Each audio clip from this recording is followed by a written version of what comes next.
நீங்க ஓட் சோரி பண்ணி தான் ஜெயிச்சிங்களா? அந்த சீர்திருத்தம் வேணாமா? நான் கேட்கலாம் இல்லீங்களா? கிட்டத்தட்ட 4379 டியூப்ளிகேட் ஓட்டர்ஸ் இருக்காங்க குளத்தூர் தொகுதியில். அதாவது ஒரே பேர், ஒரே சொந்தக்காரங்க பேரு, ஒரே வயசு, பட் டிஃபரெண்ட் எபிக் நம்பர், அதாவது electoral numbers, voter list, voter card number வேற வேற. 4379 டியூப்ளிகேட் ஓட்டர்ஸ் குளத்தூர்ல. உதாரணத்துக்கு நான் ஏதோ குத்து மதிப்பா சொல்லலைங்க, உதாரணத்துக்கு சொல்றேன். பூத் நம்பர் 157 157 ரஃபி உல்லா அப்படிங்கிற பேர் 3 முறை வருது. ஒரே அட்ரஸ்ல, ஒரே வயசு, அவங்க ஃபாதர்ஸ் நேமும் ஒன்னே. ஆனா அவர்கிட்ட 3 எபிக் நம்பர் இருக்கு. ஓட்டர் ஐடி கார்டு 3 இருக்கு வேற விதமா. அதே பேரு, அதே அப்பா பேரு, அதே அட்ரஸ் எல்லாத்தோடையும். அதே மாதிரி ஒரு ரஃப் எஸ்டிமேட் குத்து மதிப்பா சொல்றது 9133 ஓட்டர் ஃபேக் அட்ரஸ்ல இருக்காங்க குளத்தூர்ல.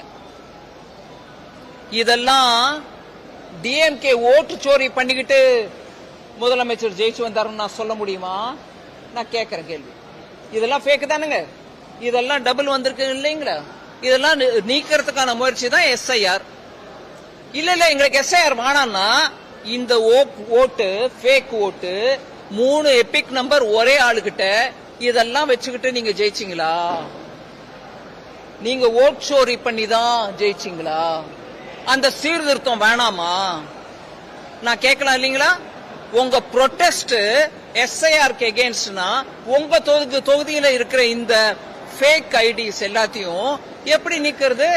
அது வேணுமா உங்களுக்கு? அதனாலதான் ஜெயிச்சிங்களா? 5964 மிக்ஸ்டு ஹவுஸ் ஹோல்ட்ஸ், அதாவது ஓட்டர்கள் கொளத்தூர்ல இருக்காங்க. ஆக்சுவலா அவங்க ஒருத்தருக்கு ஒருத்தர் சம்பந்தமே இல்ல. அவங்க எல்லாரையும் குப்பையில அள்ளி போடுற மாதிரி அள்ளி போட்டு அந்த ஒரு அட்ரஸ்ல போட்டிருக்காங்க. சோ இப்படியாக மிக்ஸ் பண்ணப்பட்ட அந்த ஒரு தொகுதியை நான் எடுத்துட்டு சொல்றேன்.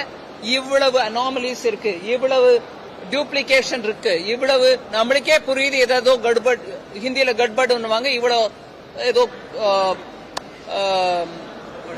குளறுபடி இருக்கு அப்படின்னு. சோ இதை சீர்திருத்தம் பண்ணணுமா வேணாமா?